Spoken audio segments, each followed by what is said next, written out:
What's going on, guys? Welcome back to this is post Apex Center, Namunis and Hebas. What a fight! What a time that we had for the first ever Fight Club. Before we jump into the card, I just want to give you guys a little bit of a post recap of what I experienced this weekend, which was honestly incredible. To start off though with that, I do want to say, I know I do all the content, I do all the breakdowns, you see my face the most, you know what I mean? But this whole trip was, functioned and all the foundation was laid down by Anthony. Anthony did all the legwork. He booked the restaurant. He got the tickets. He made sure everybody was squared up with the hotels. He set up the seminar. He did a lot of work behind the scenes to get this thing going. He did a tremendous job. It was seamless. There was no issues. Everybody had a fantastic time. Started off on Friday night. We went down. We had dinner at Javier's with Randy Couture. Great dinner. Had amazing drinks, amazing dinner, amazing conversation. Then Saturday we had a seminar where I broke down the fights for about an hour, 2 hours. I gave you the complete betting sheet on who to go and wager on if you wanted to. Then we went down to the Apex. And when I tell you this was an experience beyond experiences, from the staff to the cleanliness of the facility to just your vantage point to everything involved was completely over the top of what I expected it to be. I honestly thought we were going to walk into almost like an auditorium with a cage. Yeah, there was going to be a production crew and stuff like that, but no, this was top shelf. I mean, to the point where they had waitresses coming in around every 5 minutes asking you, do you want coffee? Do you want a drink? Do you want food? Rotating food in and out. You can get up whenever you want during the fights. I thought you would have to sit down if you had to take a piss or something. You had to wait. No, they had these tracks that you can go where you're in no one's vantage point. Come and go as you please. The staff was just so polite. I can't explain to you how polite these people were. Food was good. The drinks were good. The company was good. You can literally, they allow you to talk. You don't have people were heckling and saying things to Herb Dean and saying things to the fighters. It was just such an awesome experience to be there. I can't wait for the next one. We sold out. Which is a great thing. Everybody won a ton of money. We had a really, really good night. I think we went 11-2 or 10-3 on the night. All the bets smashed. So that was good because I was telling Anthony I'm going to be sitting down with a group of guys. If the bet shit the bed, I'd feel uncomfortable. So everything went really, really good. Over-exceeded everything I expected. I cannot wait for the next one. If you guys want to be involved in the next one, go to FightClub.com. fightclb.com. Put your name in where the newsletter area is, and we are going to continuously send out updates when the next event is, how you can sign up and be a part of this amazing experience. We are going to be doing a bunch of different things with it, though. Maybe it won't be at the Apex. Maybe it'll be a pay-per-view event where we actually have a suite and we do a dinner in another state. So we're just going to be toying with this thing, and like I said, it was a bigger success than I expected it to be. So thank you for everybody that did attend. If you are watching this, thank you to Anthony for setting this whole thing up. This was all his legwork. I was the one merely just doing the content and thankfully giving people winners. All right, let's jump into this card. This card is a little bit different now. We are in an arena back in my hometown of New Jersey, Atlantic City, New Jersey. A lot of Jersey guys on this card, a lot of Jersey guys and Jersey girls on this card. So when you look at a fight like this, when you look at a card like this, automatically right out of the gate, what do you start thinking? Well, the hometown. So so you do have a crowd here this weekend, and you do have the bigger cage. Apex is a smaller cage, 25 foot. Atlantic City, you're going to have the bigger cage. So advantage wrestling, maybe not. Let's start off with the main event. You got Erin Blanchfield. She is from my hometown. My town was 2 square miles. So Erin Blanchfield is my hometown girl. She is taking on Manon Fiorot. Now, you guys got to understand one thing. I say this all the time about grapplers. All grappling today is not equal. Okay, so you got guys that may be black belts in certain schools, and they wouldn't equate to a white or a blue belt in a real legit school. Grappling, Brazilian Jiu-Jitsu, these schools, not only Brazilian Jiu-Jitsu, but martial arts schools in general, has turned into a business. They need to keep their doors open. They need to entice you to have a goal. They need to keep you there and pay your membership so you can keep going to that goal. Now, if you take too long to get to a certain stripe, or depending on what martial art, some martial art, some, art forms have stripes, or just a belt in general, then what happens? You start to lose interest and you want to leave.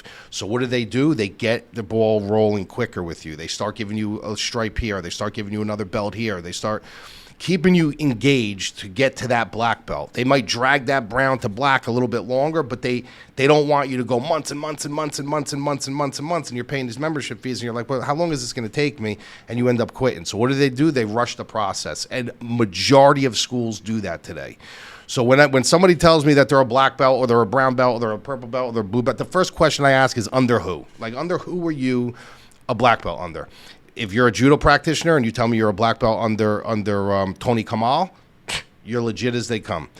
But don't get baited into this whole black belt, brown belt. Like, they're not created equal. Majority of them are not on the same level as this small elite class. Now, for me, I know Carl Pravik personally. I know him very well. This guy has had a school in my town for a very, very long time. He is as legit as they come. If you have a black belt under Carl Pravik, you are absolutely legit. He does not give belts away. Carl Pravik does not give belts away. You really have to earn your belt. Erin Blanchfield trained under him for a very long time. He also has Danielle Kelly. If you guys follow the grappling scene, you know how good she is. Erin Blanchfield is an extremely legit, high-level black belt in Brazilian Jiu-Jitsu, and it shows in her fights. When you look at a fight like this, though, you say to yourself, okay, well, 5 rounds, it would benefit more at the apex in the smaller cage. And I do agree. Smaller cage will benefit her more. Manon is going to be looking to keep space, keep range. She's a good striker. She's got fast hands. The one thing that she doesn't have, though, she doesn't have a lot of pop in her hands. And that's something that works in Erin Blanchfield's favor in a way, because Erin Blanchfield is a woman who likes to crash the pocket. So if you're crashing the pocket against somebody that can hit, you may hesitate, you may pause, you may be a little bit more cautious on how you're going to crash the pocket and how you're going to engage. With somebody like Manon, who doesn't throw with a lot of pop, but she does throw with a lot of, outliers and a lot of volume, she'll sting you here and there, but overall you could take 2 to get into the pocket and crash that and get your hands on Manon and take her down into your world. Manon's not easy to keep down. She's not somebody that you're going to just drag to the ground and keep her there. She is always working. If you're going to tell me that this fight stays on the feet for 25 minutes and it doesn't go anywhere from there, you got to side with Manon. Manon is the better striker. If there's one hole that Erin Blanchfield does have in her game, she is not a great striker. She's a great striker. She's a serviceable striker, but she's not a great striker. But if you take this fight to the ground, Erin Blanchfield is miles apart when it comes to the creative ability of grappling, just the fundamental ability of grappling. And if she can find a way to hold Manon down, lock her hips down and start to work her positions, I think Erin Blanchfield should be fine here. So this is a fight where, honestly, it's really, you're going to be able to tell very early on how Erin Blanchfield approaches this and if she's going to be successful doing so. Manon's going to want to stay on the outside. She's going to have to stay active. She's going to have to utilize a very busy jab. She's going to have to move laterally. She can't stay in one spot. It's going to be a very difficult thing for her to, for 3 rounds different. 5 rounds where she's got to constantly move around and she can't stay still, because if Erin does crash the pocket and get a hold of her, she will take her down, and that's what she's going to be looking for. So there is a little, disadvantage having the bigger cage, but in a 25-minute fight, I am expecting Erin to have success taking Manon to the ground. I am expecting her to win this fight. So I am going Erin Blanchfield. I do not know if she subs her here. I think if there is a finish in this fight, it's going to be Blanchfield by sub. I don't think Manon can finish Erin Blanchfield on the feet. If there's a finish, if you guys do like a finish on that side, that's the way the fight would probably finish. But if it goes to the cards, then I'm just looking at Erin Blanchfield getting the takedowns when they count, getting some control time, having some of the bigger moments. Like I said, Manon's not one to really put it on you to the point that she's going to ooh and ah of the crowd. Blanchfield's going to have the crowd in her favor. Everything that she does, the crowd's going to go crazy for the hometown girl. So that all plays in a factor too. So I'm going to go Blanchfield. I'm teetering with the idea of inside the distance or by decision, but just for the sake of it, because she's my hometown girl, I'm going to say Erin Blanchfield by submission. Next one, Vicente Luque, Joaquin Buckley, another guy who is fairly close to my hometown, originally from Westwood. Vicente Luque is a guy who he's interesting, right? Like he's got very good hands, good power, very underrated grappling, and he's going against kind of this younger kid. He's a young Buckley. Powerful, good wrestling, sharp. I wouldn't say he had the sharpest fundamental hands, but he's got a lot of power in his hands. And the one thing that Joaquin Buckley does have, that he can elude the takedowns. He can kind of keep the fight on the feet. He does have enough wrestling in his back pocket to keep things standing, which makes him dangerous because he does have a lot of power. But if he wants to secure a takedown here or there, he can as well. He's got that athletic ability to be explosive, get in on your hips, take you down, and get some control time on you. And there's a lot of question marks to be said about Vicente Luque's age. He's been in a lot of wars. He's been in all wars. Vicente Luque does not know how to come in and fight a clean fight. This is a guy who's got to come in. He's got to engage in war. And that's something that is good when you're younger, but as you're older, it catches up with you. So, you look at the stylistic matchup of this fight and you say, like, where does Joaquin Buckley win this fight? Because from a talent perspective, he's not the better fighter. Vicente Luque is the far better grappler. He's got far more experience. He's more durable. He's got better grappling. He's got better strike. I don't see a path for Buckley to win except for one: the age factor, the explosion factor, the speed factor, and maybe the durability factor now, because Vicente's been in so many wars and he's getting older now. But when I break down fights, I look for the paths. I look for the paths of victory. I look to like who has a more clear path. And to me, it's Buckley wins this fight depending on what Luque we get. If Luque shows up, Luque wins this fight. If Luque doesn't show up, or he's a shell of himself, or he gets old completely overnight, then yeah, Buckley has a good shot of winning this fight. But I can't predicate my pick on that. I need to predicate on what I know about each guy, how they're going to get it done, how they can get it done, how many paths are there, and what seems like the most logical answer. The most logical answer still to me is Vicente Luque. So 3-round fight. Both of these guys are going to go in for the kill. I could see this going inside the distance, but I can also see Vicente Luque winning like a 29-28, just a rough, slogged-out fight. So I haven't decided yet what I'm going to do, if this is going to be inside the distance or not, but my official pick is going to be Vicente Luque. Next fight, Chris Weidman and Bruno Silva. This one's kind of interesting to me, and I know why they're doing it. Obviously, Chris Weidman, New York guy, loved amongst the fans, but this is a guy who literally lost 4 of his last 5 fights. I mean, he's at the age now, it's like, when is he going to give it up? I mean, does he want to go out on a win? Is that maybe why he's doing this? Like, he lost to Salzo, lost to Reyes, he beat Akhmedov, he lost to Hall, lost to Tavares. So here we go now. If he loses here, that's 3 straight. Or is he just trying to maybe get that one win and call it? I don't know. But, the only reason why he's on this card, obviously, it's in Atlantic City. Hometown guy. Not really a Jersey hometown guy, more New York hometown guy. But this is a guy back in the day, I never thought he was that good. I got to be honest with you. I never thought Chris Weidman was that good. I know a lot of people loved him. I know Rogan loved him. But I just feel like they made him out to be something more than he really is. Did he have good wrestling? Yes, he did good wrestling. But if you look at his wins against like Silva, do you really credit him with those wins? Like, were they real legit wins?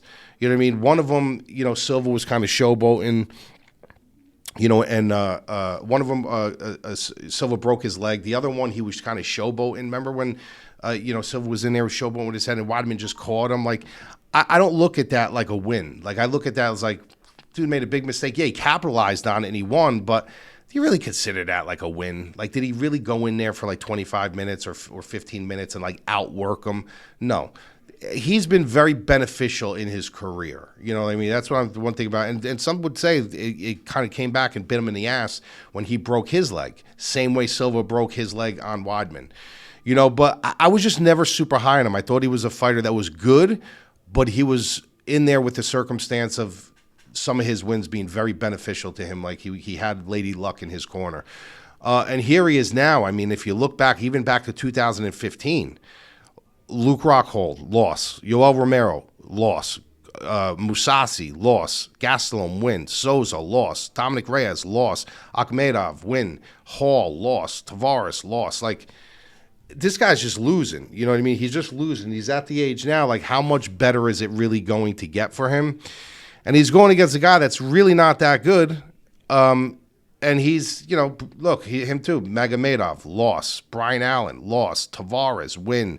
Mearshart, loss. Pieta, loss. Like, this is another guy that's kind of there too. You know what I mean? He's at that point in his career where it's like, all right, what are you doing here? So the fight honestly doesn't even make fucking sense to me. If you're asking me honestly, like Chris Weidman versus Bruno Silva, that's a fight like everybody wants to see.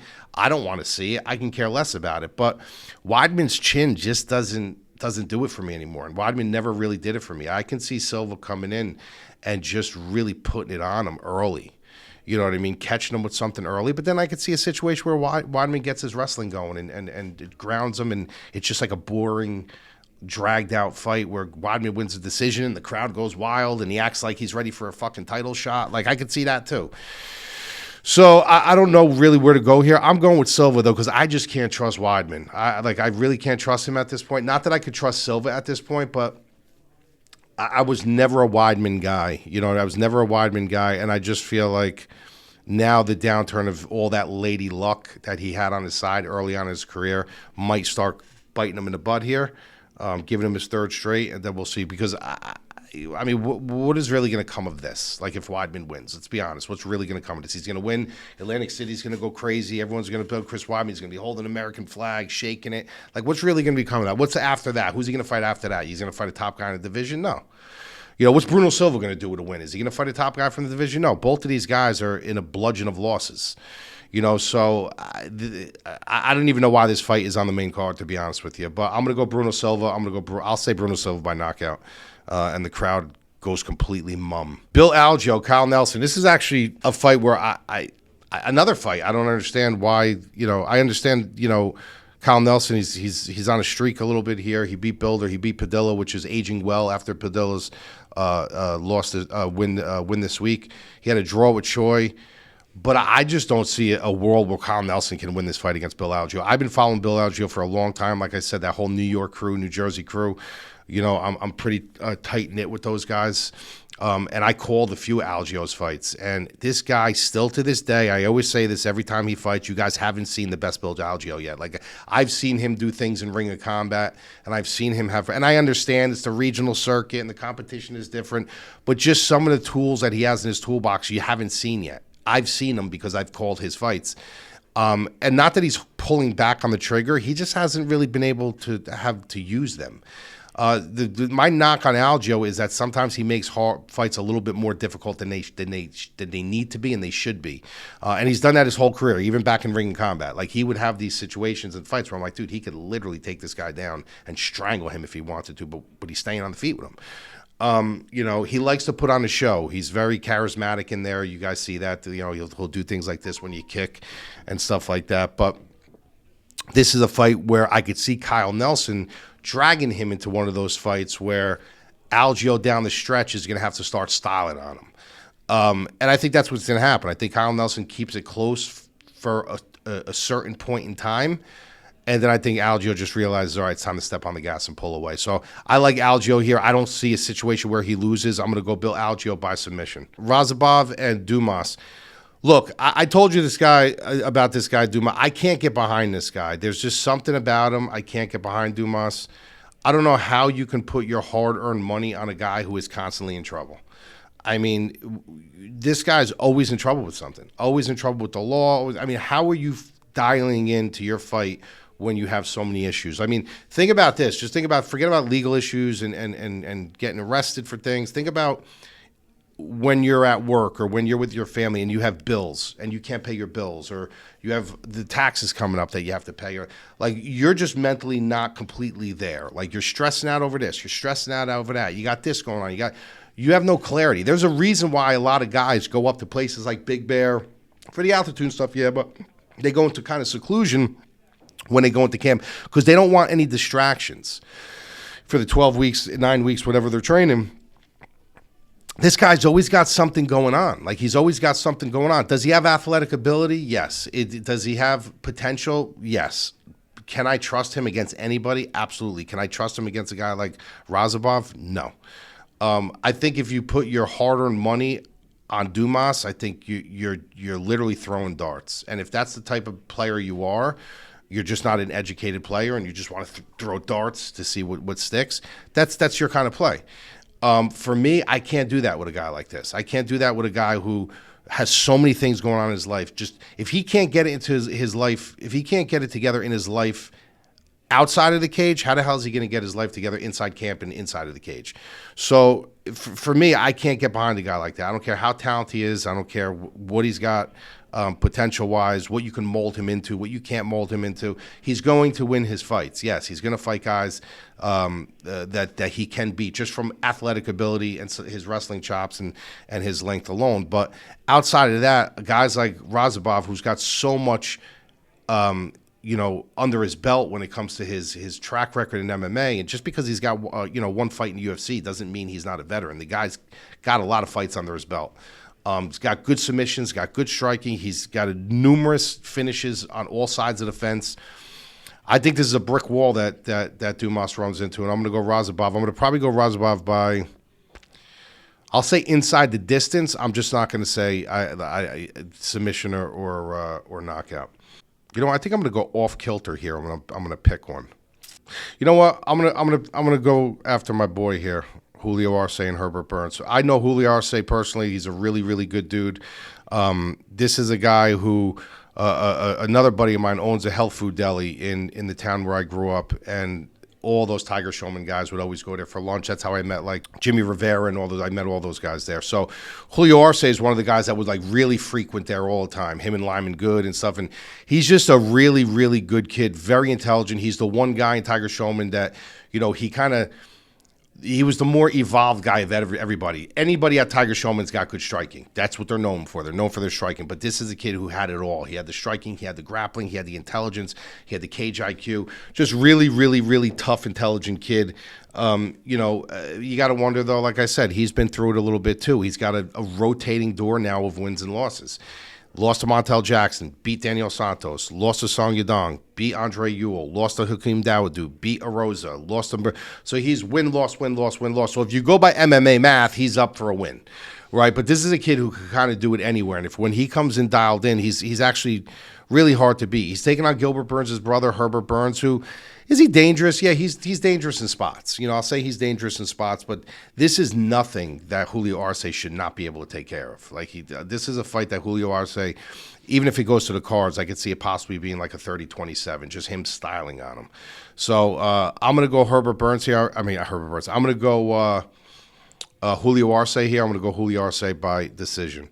So that is that for the breakdowns. If you guys want full breakdowns on all the fights, 15,000-word document, all the DFS. We just launched a new DFS thing a couple weeks ago that's doing really, really well, where you could filter everything, literally from price to winning percentage to the hedge weight. Everything is filterable. You can download it to your computer now, and you can actually adjust things to the way you like them. You'll have the full backpack in there that completely smashed last week. We got weekly, we got monthly, we got yearly. You could pick and choose what you want to do. We got an amazing Discord community that some of the guys have been there since the inception. Some of them were at the fights with us this weekend. They joined us. Just a really great community. I mean, if you're into the fight game and you're serious about it, and you want to learn or you want to spread some of your good knowledge into a really good community, this is the community for you. It's probably the most educated community that you've ever been a part of. I can almost guarantee you that.